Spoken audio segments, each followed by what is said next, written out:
Hey guys, it is, whoops, my camera, okay, never mind. Look where we're at. That's right, we're out here at Promontory Point, Utah, the Golden Spike National Historical Park.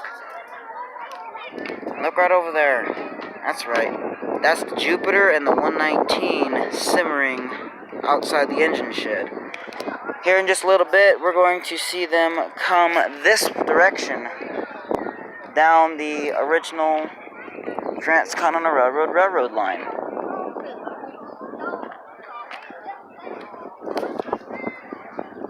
It's a pretty nice crowd today. Couldn't come yesterday because had to pay a fare to get in. But now we have the opportunity to witness the reenactment firsthand. There again are the engines. You can see the smoke coming up over the porta potties. I'll kind of come over here and snap a few stills for y'all. Looks like the crowd is pretty good here this morning.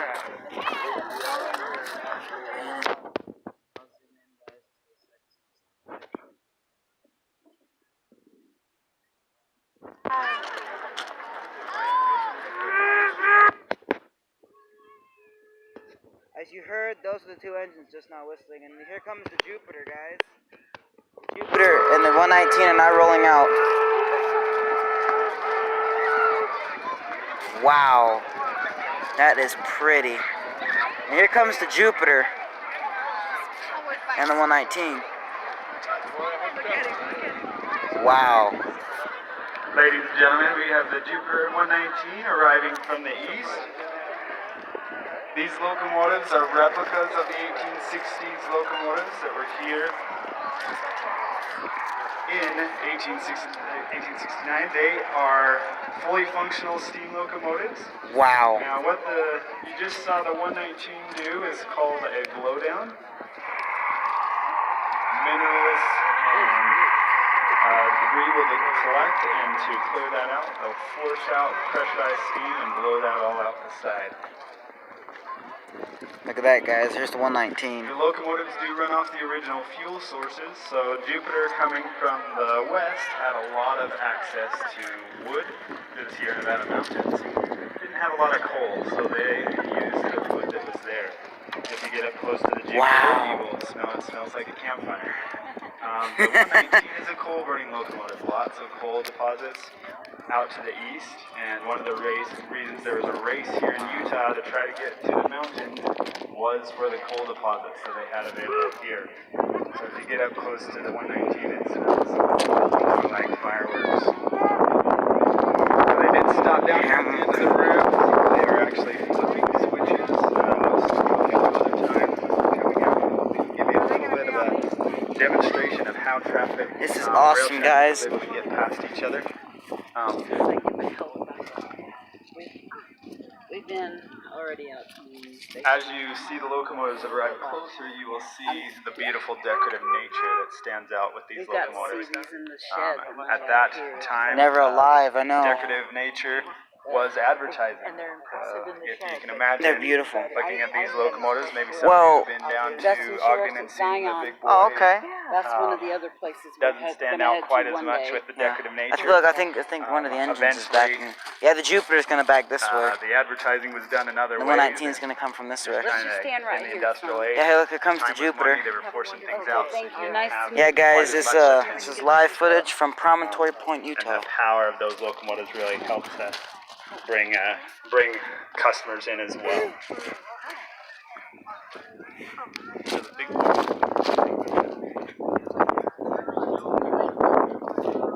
Now, as they're coming out, you'll hear different signals. One whistle blow is a signal for stop. Two whistle blows will be the signal for forward. Three whistles will be the signal for reverse. Look, Mom, here Just comes. a minute, you'll Mom, hear look, here comes the signals as they Jupiter. cross over the roadway. Wow, guys. Two longs, a short, and a long. Exactly. You can ride you can go on there you go. Look. Now, when they first, I'll tell you about that in just a minute, after we hear this signal.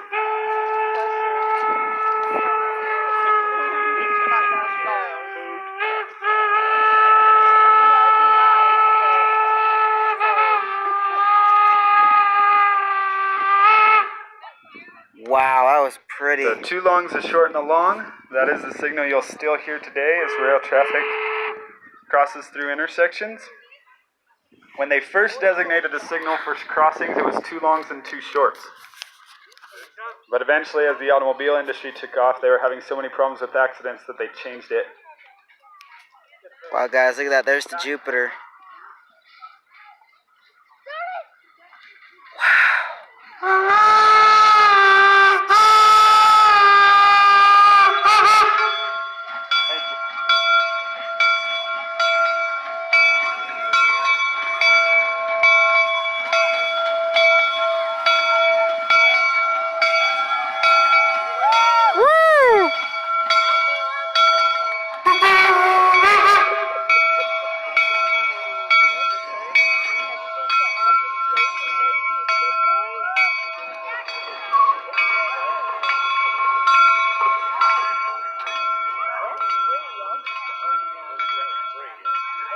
Sorry guys, I'm taking a few stills there.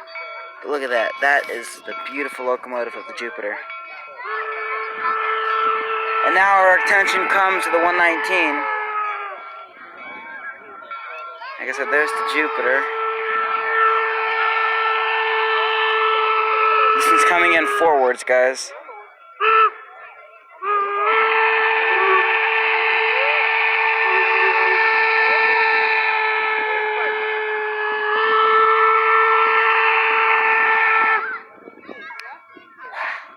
So as I was mentioning, 2 longs and 2 shorts. With automobile industry taking off, they were having more and more problems with accidents at intersections. So in order to get that road traffic, the cars, to be able to hear these locomotives calling through, pulling their trains, they changed it to 2 longs, 1 short, and a long all the way through the intersection so that those automobile operators Jupiter's backing down behind me. Here comes the and they could stay back 119. and cut down on accidents, and that is why you still hear that signal today. Now we hear a signal as the 119's coming through. They're going to go on down. On the main line, the Jupiter has pulled off onto a side track, and I'll tell you about a side track.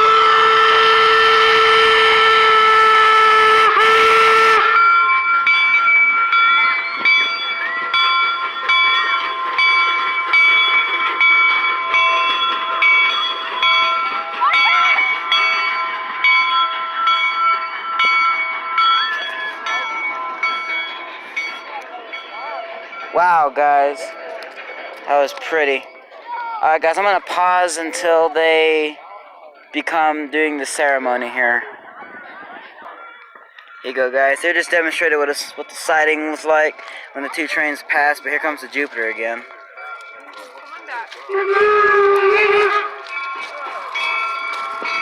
That's going by the speakers.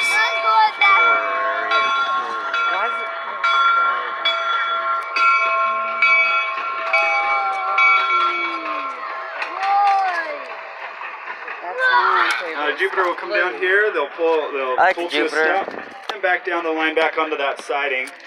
Then the 119 will back down so that eventually they can be out here head to head as the originals would have been in 1869. Now you might ask why the 119. We call that the 119, but the Jupiter we call by its name. It does also have a number. They've numbered the locomotives as they came out in succession. The 119 was the 119th locomotive built and put in service for the Union Pacific. The Jupiter was the 60th. Alright guys, I'm going to pause again. Alright guys, here comes the Jupiter back through again.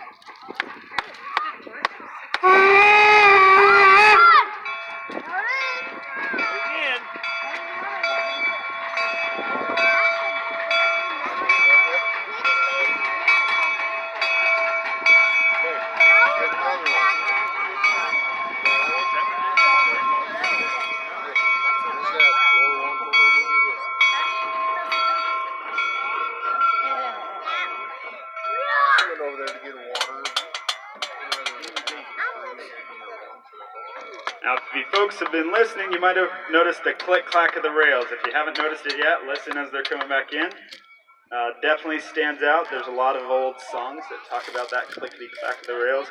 You won't hear it quite as distinctly with modern rail traffic as you do with these. If you come and look at the rails eventually, you'll notice that there's gaps in between where those rails connect.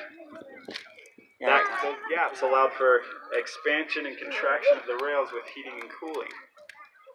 The 119 is now coming Technology back. advancing, eventually they were able to Two allow for engines that passing each heating other. and cooling and expansion to just be built into the rails. But back in the day, they had to allow for that, or they would buckle and have problems with the rails. We're going to hear some signals from the 119 here.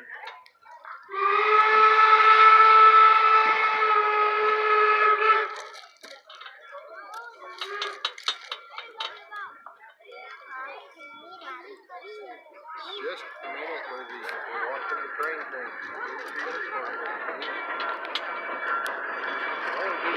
That one sounds like it has the puffing.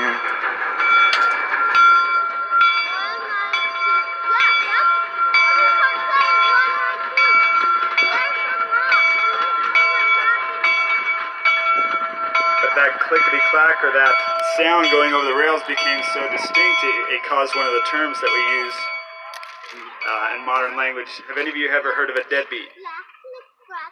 Hopefully you've never been called a deadbeat. A deadbeat's someone that doesn't pull their weight, doesn't carry their load. As a train would be pulling down the tracks, if all the cars were loaded down, they'd make a distinctive sound as all those weighted cars went through. But if the train of cars had any cars that were not loaded down, weren't carrying any load, they would make a different sound, a deadbeat. So, those cars that weren't pulling their weight, weren't pulling their load, were called the Here you go, deadbeats. guys. The engines are now going to meet in the middle now. Terminology. If you're not pulling your weight, you're a deadbeat. We're going to have both locomotives coming in together.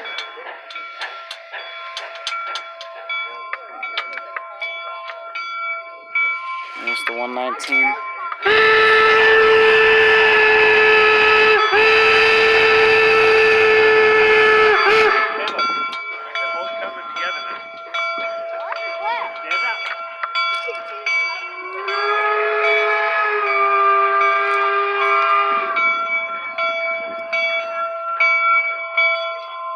Kind of watching meet in the middle, guys.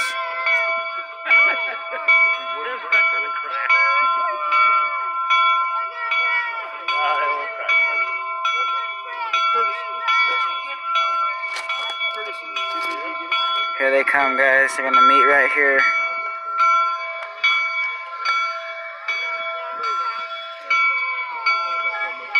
There they go.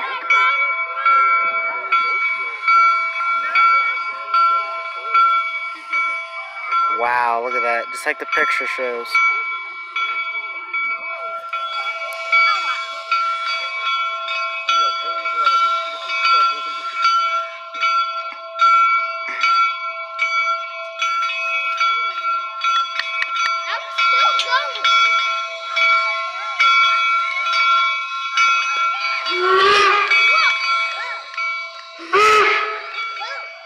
Okay, there's our stop signals. They're going to have part of the crew step down, put chains around the wheels, secure them in place.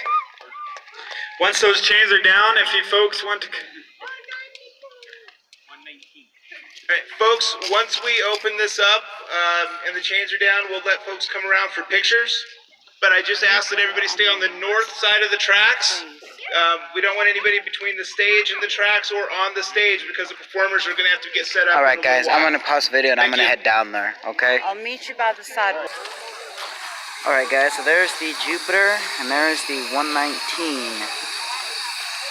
We've been out here before, but it's something to see these engines in action.